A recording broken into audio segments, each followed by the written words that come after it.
انتہائی عاجزی فرمایا کرتے تھے۔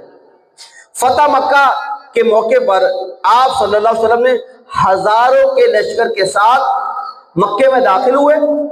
یہ وہ جگہ تھی جہاں غیر مسلموں نے آپ اور آپ کے صحابہ پر ظلم کے پہاڑ توڑے تھے۔ یہ وہی جگہ تھی جہاں حضرت بلال رضی اللہ تعالیٰ عنہ کو تپتی ریت پر لٹاتے تھے۔ یہ وہی صحابہ کرام علیہ رضوان کو چٹائی میں لپیٹ کر دھول دیا کرتے تھے۔ وہی جو نرم مصطفیٰ صلی اللہ علیہ وسلم نرم جسم مصطفیٰ صلی اللہ علیہ وسلم پر پتھر برسایا کرتے تھے، وہی جو خون کے پیاسے تھے، جان کے دشمن تھے، آج وہی غیر مسلم سر جھکائے بے بسی کے ساتھ آپ کے سامنے تھے۔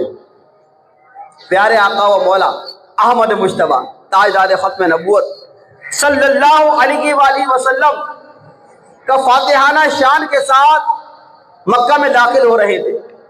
روایت میں ہے اس وقت بھی تواضع و عاجزی، فتح مکہ، ہزاروں کو لیکچر اور غیر مسلم سر جھکائے کھڑے ہیں، لیکن ادھر بھی روایت میں موجود ہے کہ آپ نے عاجزی اختیار کی۔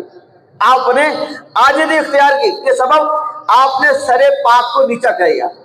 یہ بھی ایک عاجزی کی ہے نا، جب سینہ چوڑا ہو یہ ہے کہ بعض وقت تکبر میں چلا جاتا، لیکن ادھر بھی آقا کریم علیہ السلام نے فتح مکہ کے وقت بھی سر کو نیچے جھکایا ہوا تھا، یہاں تک کہ امامہ شریف کے پیش سواری کی کاٹھی کے ساتھ مس ہو رہے تھے۔